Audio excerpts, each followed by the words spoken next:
I think growing up in a generation that saw every aspect of human life transformed by technology, the question was, why can't that technology transform the way we move?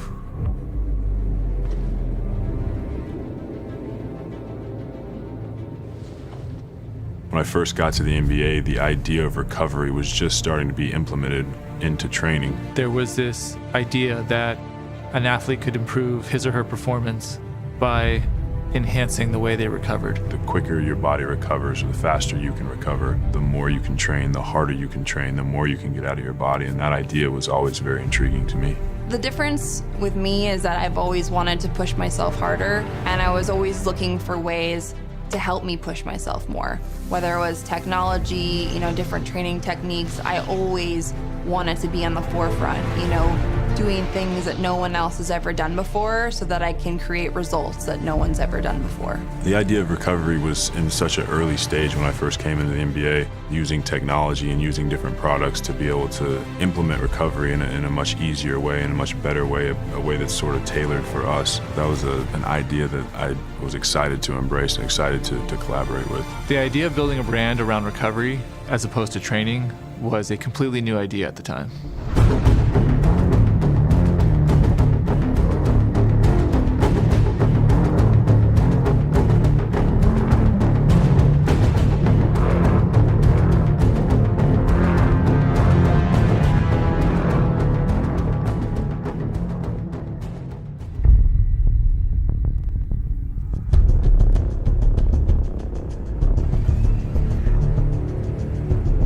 I think we've seen an explosion of technology into the sports and movement industry, and really it stemmed initially from trying to get an understanding of the competitive environments that athletes are in today and really study the demands of the game. So as practitioners, when we go to school, we tend to learn kinesiology or anatomy based on textbooks, based on cadaveric studies, based on models that are not living, not moving.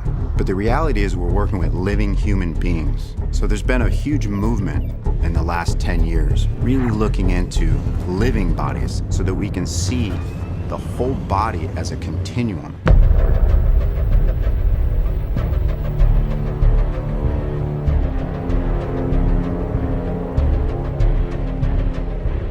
We started out developing wearable ice compression devices, and then we quickly pivoted into dynamic soft tissue devices that would help not only the recovery process, but the warm-up process as well. With the Viper, we were able to gain a whole new understanding of how these devices interface with the body's soft tissue and fluid. In a living human being, there's a high percentage of fluid.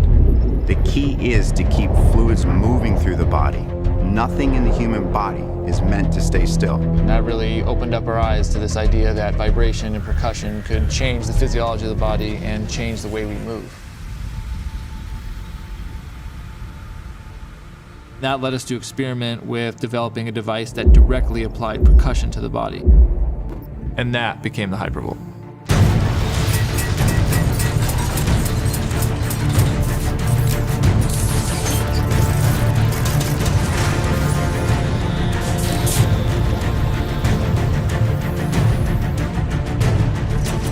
When we apply percussion to the body, we actually change the space between the layers of tissue.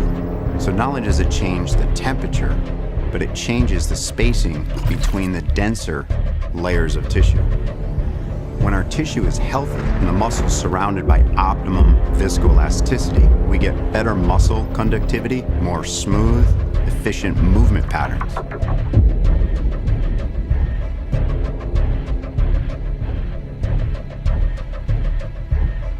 The truth is, the only way a tissue in the human body will change is with habit.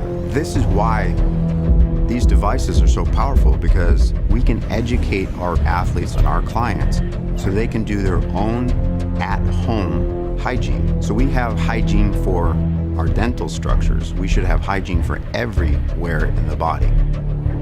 These devices have allowed us as practitioners to really provide a tremendous amount of resources so that athletes can take this level of hygiene, this level of programming home, and enhance their ability to recover and improve their chances of longevity in their sport We engineer devices that change the physiology of the human body. These changes result in dramatic differences in the way the body moves and the way the body feels.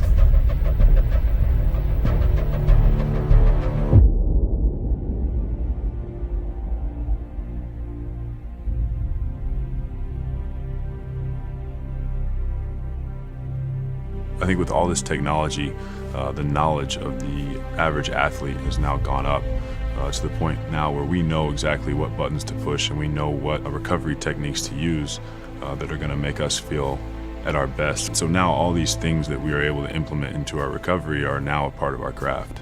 You know, I went from being the best in the world to, being out of the sport for 2 years because of injury. I think it's something special for me, and it speaks volumes to the way that we've changed recovery and rehabilitation to the fact that I was able to get back to the top of my sport. Seeing athletes come in the league now with better access to technology and better access to just the information is really cool for me to look back and know that I was sort of a pioneer in leading that charge. We're now starting to see a spillover of this technology into the general public, really with the goal, I think, of enhancing their longevity. It's been pretty incredible as an athlete to be a part of a systematic change in the way we approach recovery and training and using technology in a way that's never been used before. To see it evolve to where, I'm seeing the equipment that I tested and used in every gym that I go to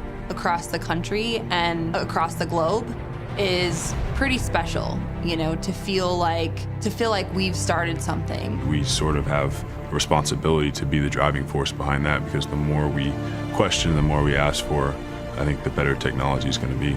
It's not just to improve the athletes' lives, it's to improve everyone's lives, because everyone's an athlete in some way, and we all deserve to feel good.